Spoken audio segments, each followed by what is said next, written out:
नमस्ते। अॼु असां ठाहींदासीं तेल वारी खटाइण 5 किला। ॾिसो हे असां जूं 5 किला अंबियूं आहिनि।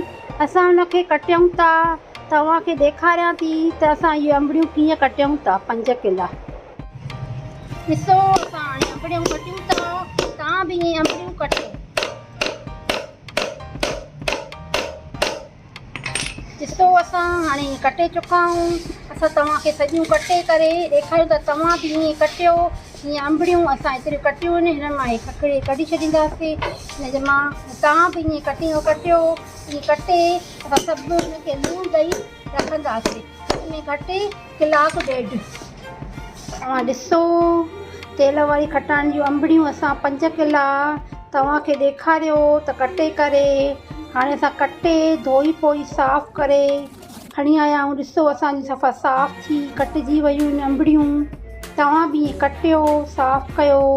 हाणे असां इनखे लूणु ॾेई करे उस ते 2 कलाक रखंदासीं। असां 5 किलनि ते 10 चमचा लूण जा विझंदासीं।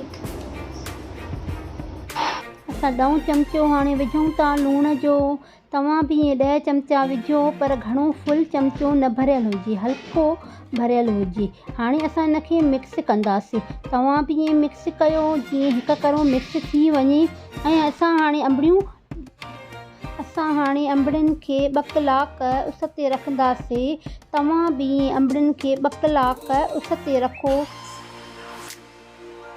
ॾिसो असां हाणे खटाइण में तेल वारीअ में मसालो केतिरो विझूं था। 5 किलनि ते पाव मसालो, पाव मिठो तेल, 1.5 आनो कोड़ो तेल ऐं हे तुरखो 4 चमचा। असांजी 5 किला अंबड़ियूं आहिनि। हाणे हिन में खटाइण में सभु मसाला मिक्स कंदासीं।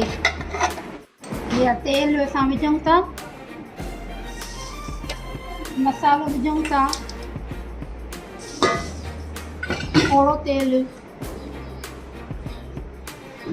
इन सभिनी खे हाणे मिक्स कंदासीं। सुरखो जेको आहे इहो 4 चमचा विझंदासीं।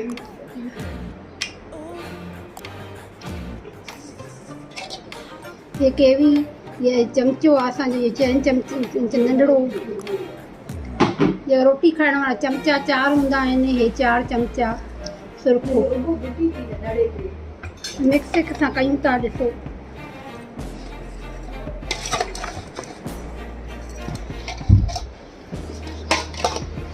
तव्हां बि हीअं मिक्स कयो। मिक्स करे असां दॿनि में विझी रखंदासीं।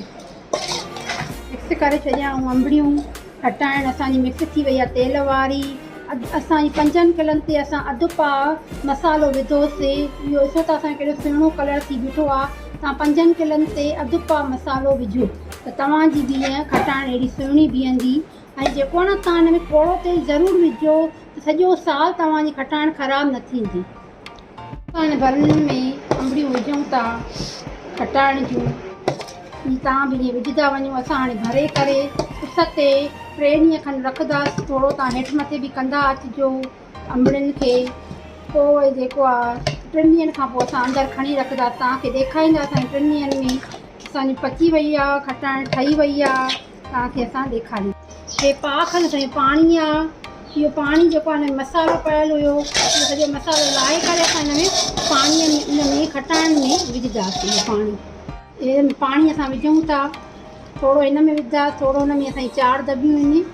4 दॿियुनि में असां थोरो थोरो करे पाणी विझंदासीं।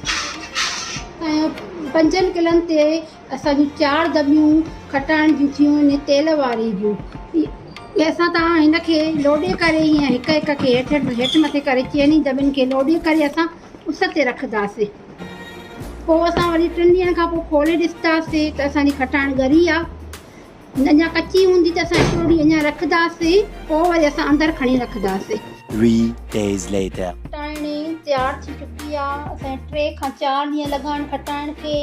असांजी हाणे तयारु थी आहे। सॼो साल असांजी खटाइण हलंदी।